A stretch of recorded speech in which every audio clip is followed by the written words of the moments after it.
Kunna ayatul qaribat. Alhamdulillah ya, semua sehat. Ini ada mahasiswa baru kita ini, kucing. Alhamdulillah fi hadzal liqa' al-mubarak ya, sa nuwasil darsana fi madda ad-dirasa fi kutub tafsir. Pada kesempatan hari ini kita akan kembali melanjutkan mata kuliah kita seputar studi naskah tafsir ya.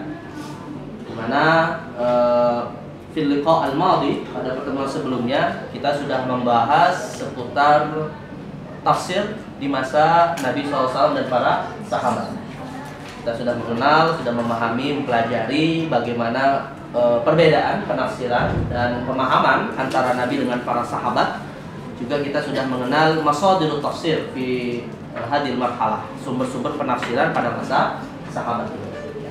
Dan insyaallah pada kesempatan perkuliahan pada hari ini kita akan mengkaji ya terkait dengan mufassirun minas sahabah, para ahli tafsir dari kalangan sahabat. Dan nanti akan kita pilih satu mufassir yang masyhur, yang terkenal ya di antara para mufassir sahabat, karena tidak semua para sahabat itu adalah mufassir Al-Qur'an.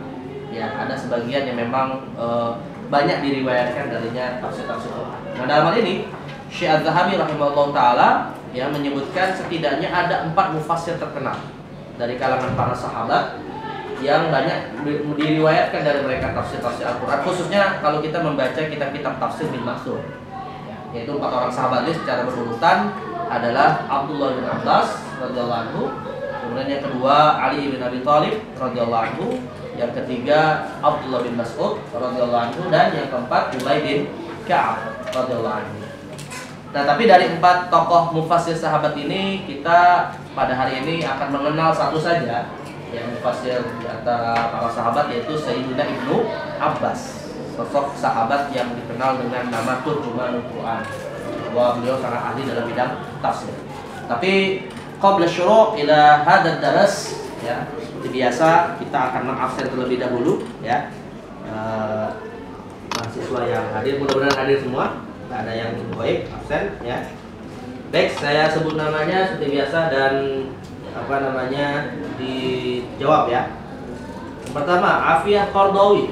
Baik. Kemudian yang kedua Afifah Nur Aulia. Baik, setelah kita mengenal ya mufassirun minas sahabah yang tadi disebutkan ada 4 orang, sekarang kita akan fokus mengenal siapa itu Abdullah bin Abbas ya. Mufassir tadi kita sebut paling banyak diriwayatkan darinya tafsir Al-Qur'an dari kalangan sahabat. Baik, dan kita akan mengenal siapa Abdullah bin Abbas ini melalui penjelasan Syekh Muhammad Husain At-Tahabi rahimahullah taala dalam kitabnya At-Tafsir wal Mufassirun. Man yaqra. Fadal Mas Uki? Ulfa. Nah, fadal iqra ya Ulfa. Abdullah bin Abbas. Tarjamatuhu huwa Abdullah bin Abbas bin Abdul Muttalib bin Hashim bin Abdi Manaf al-Qurashi al-Hashimi, ibnu ammi Rasulillah sallallahu alaihi wasallam, wa ummuhu Lubabah al-Kubra bintu Lubabatu al-Kubra wa ummuhu Lubabah al-Kubra bintul Harith bin Hazan al-Hilaliyah. Wulida wan nabiyyu alaihi salatu wassalam wa ahlu baitihi bi syi'bi bi Makkah. Baik, tadi. Dan hada huwa nasabu Ibnu Abbas. Ya, nasabnya Ibnu Abbas radhiyallahu anhu. Huwa diboikot di wilayah yang namanya Syi'b Abi Thalib di Mekah. Nah, ini kalau kalian pernah belajar sirah ya, kan Rasulullah SAW itu dakwah di Mekah berapa tahun itu lewat? 13. Nah, 13 tahun. Nah, kurang lebih sebelum hijrahnya selama 3 tahun. Selama 3 tahun, Nabi SAW dan para sahabat serta Bani Hashim yang mukmin ataupun yang non muslim ya, saat itu karena kesukuan dengan Nabi, diboikot oleh semua suku Quraisy di kota Mekah yang di satu wilayah namanya Syi'b Abi Thalib. Dan di saat itulah lahir siapa? Abdullah bin Abbas. Jadi Abdullah bin Abbas ini bisa dikatakan lahir dalam kondisi memprihatinkan lah ya. Sini ya Ulfa, fa'utiya bihi an-nabiyyu alaihi salatu wassalam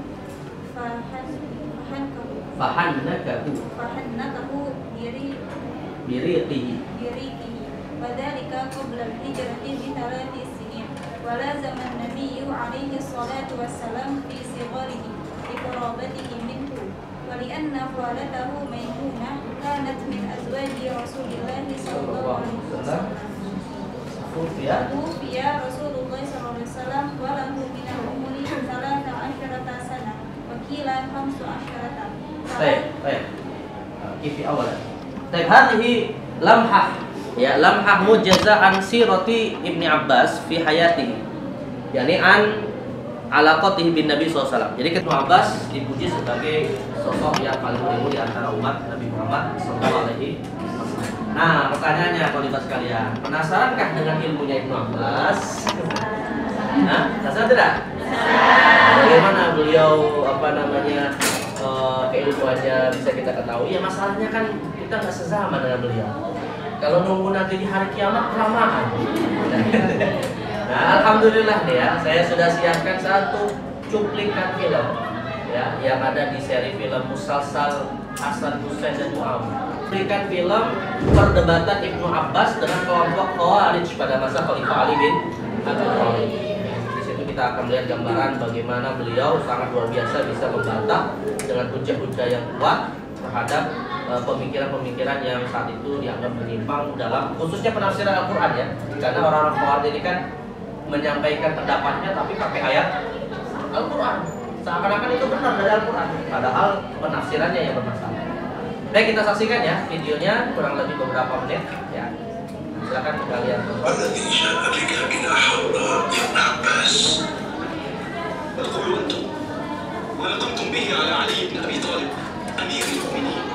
وصاحب رسول الله صلى الله عليه وسلم وابن عمه نقمنا عليه لثلاثة إحداهم أنه حكم الرجال في أمر الله. Baik, jadi kalian sudah menonton ya bagaimana perdebatan antara siapa?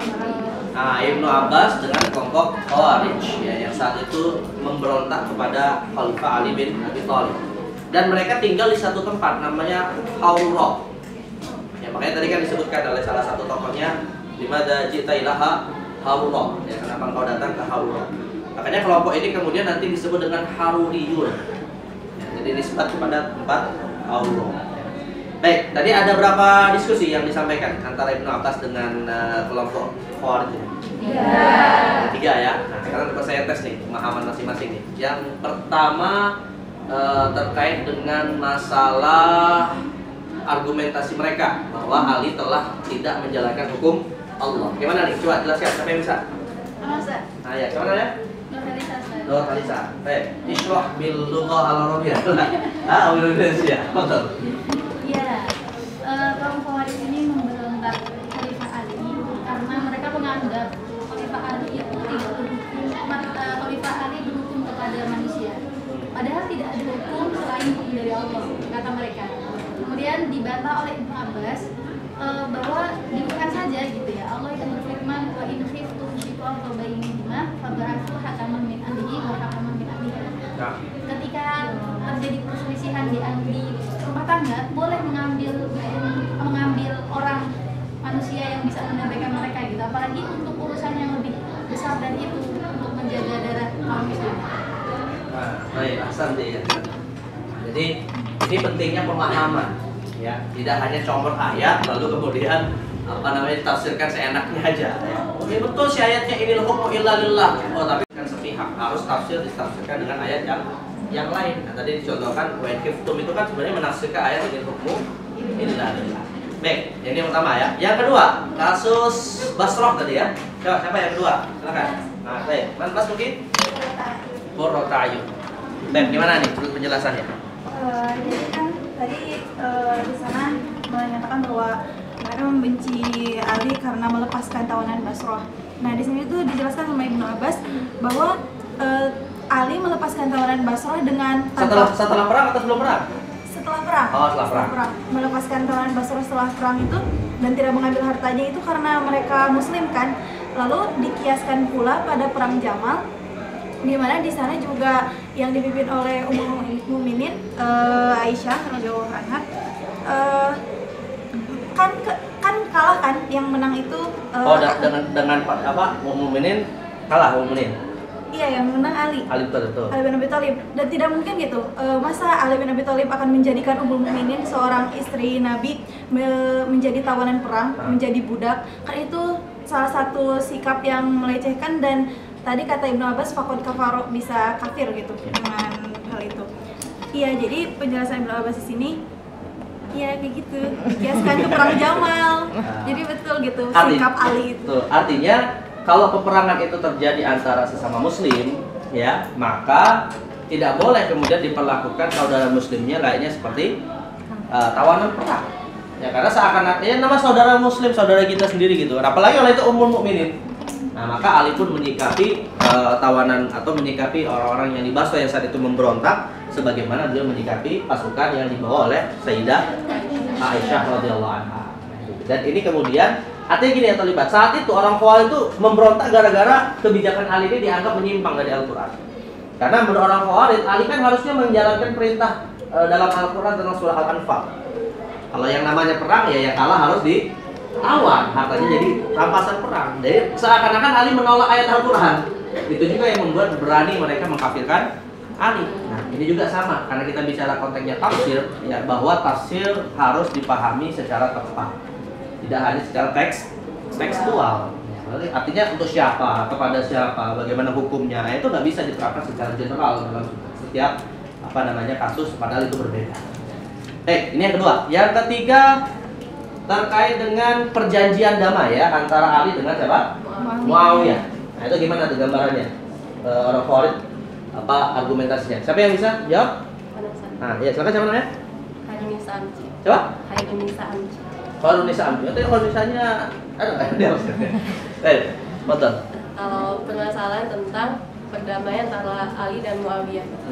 Kan Muawiyah tidak mengakui kekhalifahan Ali. Ya. Kemudian dikiaskanlah pada masa Rasulullah itu juga menghilangkan status kenabiannya dalam perjanjian Hudaybiyah. Kalau kita mau ambil titik kritis kita adalah apakah ketika Nabi itu menghilangkan status kenabiannya pada perjanjian Hudaybiyah dengan kafir Quraisy ini, kemudian status Nabi itu hilang dari diri Rasulullah, kan tidak gitu. Itu sama dengan ketika Ali ini tidak diakui kekhalifahannya oleh Muawiyah, itu tidak menjadikan kekhalifahan Ali kemudian hilang statusnya.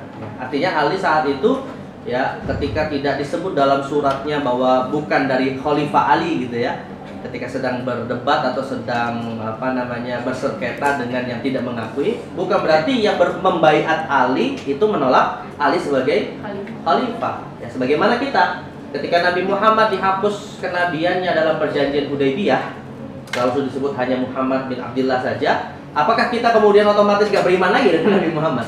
Nah, tidak, tetap meyakini beliau sebagai Rasul. Tapi ini konteksnya adalah dunia, urusan ijtihadi. Dan nama-nama ijtihadi itu ya kadang tidak menggunakan atribut keagamaan tertentu, itu tidak ada masalah. Makanya ini juga ya kalau kita bicara konteks politik, sebenarnya sih penguasa itu tidak mesti khalifah. Bisa namanya raja, bisa namanya presiden, bisa. Itu kan hanya istilah saja. Yang penting substansinya seperti apa. Jadi inilah beberapa penyimpangan dari Khawarij ya. Yang lebih parahnya penyimpangan Khawarij ini menyebabkan mereka mudah mengkafirkan sesama muslim.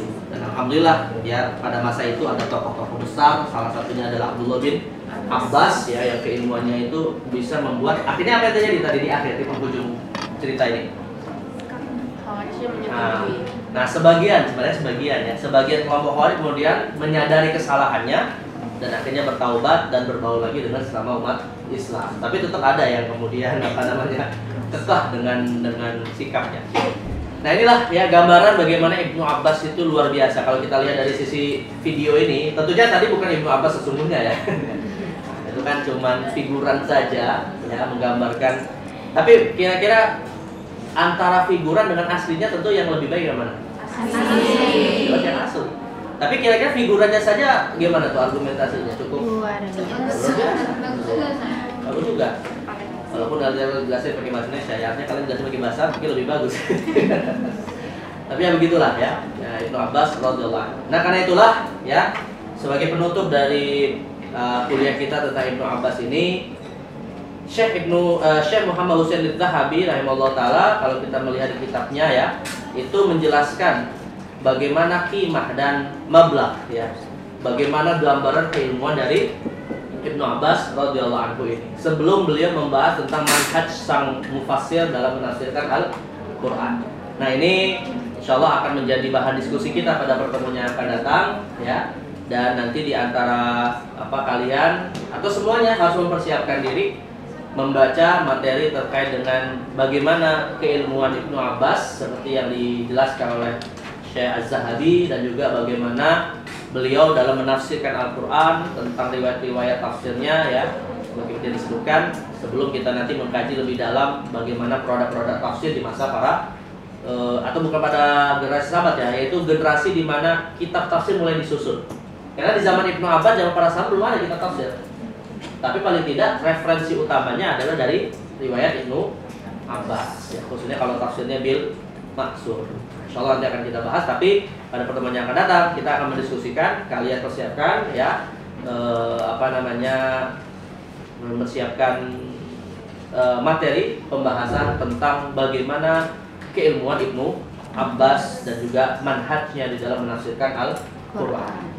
Baik, mungkin ini yang bisa kita kaji pada kesempatan di siang dengan rasa pagi insyaallah ya.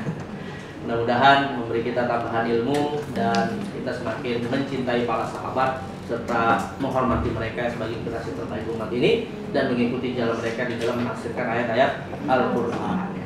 Baik, mungkin ada pertanyaan? Cukup jelas ya? Mudah-mudahan bermanfaat bagi kita semua. Mari kita tutup dengan doa kafaratul majlis. Subhanallahumma wa bihamdika asyhadu an la ilaha illa anta astaghfiruka wa atubu ilaik. Wa sallallahu ala sayyidina Muhammadin nabiyil ummi wa ala alihi wa sahbihi wa baraka wa sallam. Wassalamualaikum warahmatullahi wabarakatuh. Waalaikumsalam warahmatullahi wabarakatuh.